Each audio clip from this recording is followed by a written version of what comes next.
किताब का page number 87। यहाँ पर नीचे एक कारोबारी जंजीर दी गई है। कारोबार में जीएसटी किस तरह अदा किया जाता है और हासिल किया जाता है, उसके स्टेप्स हमको देखना है। तो यहाँ पर पहली जो कड़ी है वो है सनतकार, यानी जहाँ आशिया तैयार होती हैं और उसके बाद उससे अगले स्टेप में थोक फरोश यानी होलसेलर को फ़रोख्त की जाती है। उस होलसेलर से वो अशिया खुर्दा फरोश यानी रिटेलर छोटे दुकानदार छोटे ताजिर के पास आती है। उसके बाद वहाँ से वो अशिया गाहक के पास यानी हमारे पास ख़रीदार तक पहुँचती है। तो जो चीज़ तैयार हो रही है कारखाने में वो हमारे तक पहुँचने में बीच में दो कड़ियाँ हैं, एक है होलसेलर और एक है रिटेलर। तो हर स्टेप में हर कारोबारी अपना अपना नफ़ा लेता है और जीएसटी भी उसको अदा करनी पड़ती है। उसके लिए अगले पेज पर देखिए, यहाँ पर एक मिसाल के ज़रिए बहुत अच्छे से समझाया गया है। उस मिसाल को हम देखेंगे। एक मिसाल दी गई है घड़ी की, जिसकी कीमत 200 रुपये। सनतकार यानी जिसने घड़ी तैयार की उसने नफ़ा लेकर उस घड़ी को 200 रुपये में होलसेलर को बेच दिया। देखो यहाँ पर 200 रुपये दिखा रहा, तीर के निशान से इस थोक व्यापारी के ज़रिए इस सनतकार को 200 रुपये मिल रहे। वो 200 रुपये में वो अपनी घड़ी की कीमत भी ले रहा है प्लस फ़ायदा भी ले रहा है। अब इस कारोबार में 12% शरह तय हुई है जीएसटी की, 12% शरह यानी 100 पर 12 रुपये। अब घड़ी 200 की थी तो जीएसटी कितना होगा, 100 का 12, 200 का 24। यानी इस थोक व्यापारी ने 200 रुपये भी दिए प्लस ऊपर देखो तीर का निशान, जीएसटी में उसने 24 रुपये भी दिए। 200 रुपये का 12% यानी 24 रुपये, यानी उसने सनतकार को टोटल 224 रुपये दिए। 200 रुपये घड़ी की कीमत और 24 रुपये टैक्स जीएसटी। लेकिन ये सनतकार वो जीएसटी क्या करेगा, हुकूमत को देना है, क्योंकि हुकूमत को मालूम हुआ कि यहाँ पे 200 रुपये का कारोबार हुआ और 200 रुपये से उसको 24 रुपये टैक्स चाहिए। तो उसने देखो ये 24 रुपये जो है वो जीएसटी अदा कर दिए। पहले स्टेप में 24 रुपये हुकूमत को मिले क्योंकि 200 रुपये का कारोबार हुआ। अब ये जो थोक व्यापारी है उसको वो घड़ी आगे फ़रोख्त करना है, तो वो 200 में तो नहीं फ़रोख्त करेगा ना, अपना नफ़ा लेगा। तो उसने उस घड़ी की कीमत क्या की, 300 रुपये तय की। देखो यहाँ पे तीर के निशान से घड़ी जा रही है और 300 रुपये आ रहे उसके पास, ठीक है। अब 300 रुपये पर 12% टैक्स भी देना पड़ेगा। किसको देना पड़ेगा, इसको, क्योंकि इसने ख़रीदा है। 300 रुपये ये घड़ी की कीमत देगा और उस 300 रुपये का 12% के हिसाब से 36 रुपये टैक्स वो थोक व्यापारी को देगा।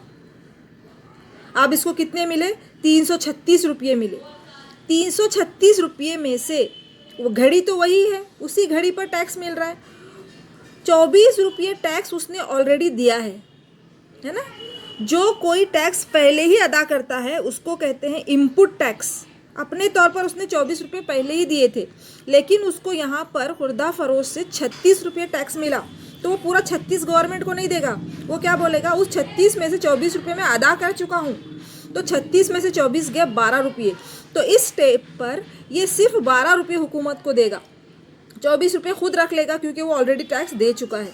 हुकूमत को पहले स्टेप में 24 रुपये मिले और दूसरे स्टेप में 12 रुपये मिले, यानी 36 रुपये हुकूमत को मिल गए, क्योंकि यहाँ तक 300 रुपये का कारोबार हुआ था। समझ रही है बात। अब जब ये खुर्दा फरोश, अब इसको भी नफ़ा चाहिए। अब वो घड़ी क्या कर रहा है, 400 रुपये उसने उसकी कीमत बनाई। अब वो घड़ी दे रहा है, देखो यहाँ पे तीर के निशान से घड़ी जा रही है गाहक के पास, हमारे पास आ रही है। अब हम उसको दे रहे हैं 400 रुपये। यहाँ पे देखो 400 रुपये गए खुर्दा फरोश के पास। 400 रुपये का 12% कितना होता है, 48 रुपये होता है। तो ये गाहक बेचारा 400 रुपये भी दे रहा है और 48 रुपये भी दे रहा है। तो कितने हो गए, 448 रुपये इसको मिले। 400 रुपये खुद के और 48 रुपये जो है वो जीएसटी उसको मिला। अब वो क्या बोलेगा, मैं ऑलरेडी इनपुट 36 रुपये दे चुका हूँ, यहाँ पर ख़रीदते वक्त मैं 36 रुपये दिया हूँ, लेकिन मुझे आउटपुट मिला कितना, 48 रुपये टैक्स मिल रहा है। तो उसमें से अपने 36 रुपये वो खुद रख लेगा क्योंकि वो दे चुका है। बच्चे 36 गए, देखो 48 में से 36 गए 12। तो ये जो खुर्दा फरोश है ये हुकूमत को सिर्फ 12 रुपये देगा।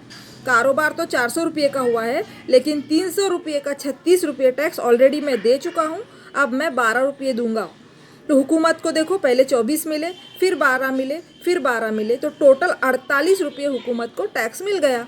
घड़ी यहाँ पर आकर 400 रुपये की हो गई और हुकूमत को 48 रुपये टैक्स मिला। अब ये घड़ी ग्राहक को 448 रुपये में पड़ी। सारा टैक्स किसने अदा किया? ग्राहक ने। ये लोग शुरू में तो इनपुट करते हैं, टैक्स अपनी तरफ से देते हैं, लेकिन अगले कारोबार में अपना टैक्स वसूल करते हैं और अपना टैक्स ले लेते हैं और हुकूमत को बचावा देते हैं। यानी खुद को, इनको बीच वालों को या पहले से लेकर तीसरे तक को कोई टैक्स अदा नहीं करना होता है। वो शुरू में इनपुट देते हैं, लेकिन अगली कड़ी से अपना टैक्स वापस लेते हैं। ये बात समझ में आ गई? तो लास्ट में जाकर घड़ी हो गई 448 रुपये की, और 48 रुपये जो दिया ग्राहक ने वो हुकूमत को मिले। जिस जिस स्टेप पर हुकूमत, यहाँ पर कारोबारी ने अपना टैक्स अदा किया था उसने वापस ले लिया। अब हुकूमत को मिले 48 रुपये, तो उस 48 रुपये का क्या करेगी? वो 2 हिस्से करेगी बराबर। आधा हिस्सा 48 का, आधा 24 CGST जाएगा, सेंट्रल गवर्नमेंट को 24 रुपये जाएंगे और स्टेट गवर्नमेंट को 24 रुपये जाएंगे। इस तरह से आपको GST की जंजीर समझ में आ गई। यहाँ पर 2 चीज़ें आपको याद रखना है, इनपुट टैक्स यानी क्या और आउटपुट टैक्स यानी क्या।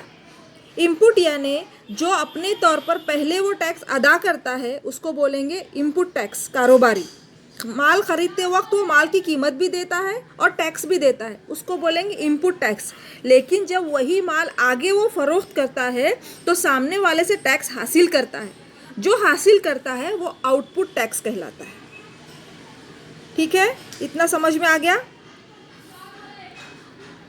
इस कारोबार को, हर कारोबार में बिल कैसे बनता है देखो। मज़कूरा बाला कारोबार में 3 मुख्तलिफ मालियाती कारोबार एक ही रियासत में हुए, यानी एक ही स्टेट में ये कारोबार हुआ। सनतकार भी उसी स्टेट का है, थोक व्यापारी, खरीदा फरोश, ग्राहक सब इसी तरह एक ही स्टेट में हैं।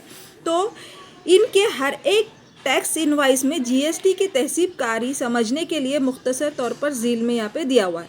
यहाँ पर पहला स्टेप देखिए, सबसे पहले नीचे देखो B2B लिखा है। इस B का मतलब है बिजनेस, बिजनेस टू बिजनेस, यानी सनतकार से ये पहले स्टेप में जो 200 रुपये की घड़ी फरोख्त हुई वो सनतकार से कहाँ गई? ठोक व्यापारी। सनतकार भी बिजनेसमैन है, ठोक व्यापारी भी बिजनेसमैन है। तो B2B यानी बिजनेसमैन से बिजनेसमैन के दरमियान होने वाला कारोबार। यहाँ पर देखो नंबर 1 स्टेप में बिल की इनवाइस में GST कैसे लिखेंगे? घड़ी की कीमत लिखेगा वो 200 रुपये, 12% में 6% CGST 12 रुपये, SGST 12 रुपये, टोटल 224 रुपये। वो ऐसा बिल बना के ठोक व्यापारी को देगा। सही है, सनतकार ने ऐसा बिल ठोक व्यापारी को दिया। अब नेक्स्ट स्टेप में आइए, ठोक व्यापारी क्या कर रहा है? किसको फरोख्त कर रहा है? खुर्दा फरोश को। अब देखिए यहाँ पर बिल कैसा है। उसने घड़ी की कीमत 300 बना दी, 300 का 12% में 2 हिस्से किए गए, 6% GST दिया उसने, 18 रुपये, 36 रुपये दिया था ना यहाँ पर 36, तो उस 36 का आधा 18 रुपये सेंट्रल गवर्नमेंट को, 18 रुपये स्टेट गवर्नमेंट को, यानी टोटल 336 रुपये। ये भी बिजनेस जो है वो बिजनेस टू बिजनेस है, यानी एक व्यापारी से दूसरे व्यापारी के दरमियान होने वाला कारोबार B2B कहलाता है। तो यहाँ पर बिल कैसे बना? 336 रुपये। अब जो है अगला स्टेप, खुर्दा फरोश से ग्राहक तक का, इसको B2C लिखा है। देखो B2C का मतलब बिजनेस टू कस्टमर, खरीदार तक जाने वाला है। यहाँ पर लास्ट स्टेप आ गए, खरीदार खुद इस्तेमाल करता है ना, चीज़ें खुद के लिए ले रहा है, वो बिजनेस के लिए नहीं ले रहा है, तो B2C कहलाएगा वो स्टेप, यानी बिजनेस टू कस्टमर। अब यहाँ पर घड़ी की कीमत 400, CGST 24, SGST 24, टोटल हो गए 448 रुपये। इस तरह का बिल बनाया गया। यहाँ पर अगले पेज पर देखो, GST IN रखने वाले ताजिरों में होने वाले कारोबार को बिजनेस टू बिजनेस अभी मैं बताई, मुख्तसरन B2B, और कहते हैं चीज़ की पैदावार होने से लेकर ग्राहक तक पहुंचती है इस जंजीर में आखिरी कड़ी में होने वाला कारोबार को B2C यानी बिजनेस टू कस्टमर कहते हैं। और यहाँ पर जो भी GST अदा किया है उसको देखो क्लियर स्टेप बताया गया है, और ये चीज़ें आप थोड़ा सा पढ़ लेंगे। यहाँ पर मैंने अभी समझाई थी कि GST कैसा होता है, आउटपुट माइनस इनपुट। जैसे आउटपुट का मतलब लिया गया, दूसरे स्टेप में देखो 36 रुपये उसने लिया और ऑलरेडी वो 24 रुपये दे चुका था, तो 36 नफ़ी 24 करके वो 12 रुपये टैक्स अदा करा हुकूमत को। फिर अगले स्टेप में क्या हुआ था, उसने 36 रुपये दिया था देखो खुर्दा फरोश ने, और लिया 48 रुपये, है ना। तो यहाँ पे आउटपुट में क्या लिखेंगे, 48 नफ़ी उसने ऑलरेडी 36 दिया था, इनपुट किया था, तो 48 नफ़ी 36 करेगा और वो 12 रुपये हुकूमत को देगा। ये फॉर्मूला है जीएसटी का। पहले वो खुद जितना डालता है वो उसको कहेंगे आईटीसी इनपुट टैक्स, और बाद में जो सामने वाले से टैक्स हासिल करता है वो आउटपुट हमेशा ज़्यादा रहता है, इनपुट कम रहता है। फिर जब वो आउटपुट में से इनपुट माइनस करता है, बचा हुआ टैक्स वापस वो हुकूमत को देता है।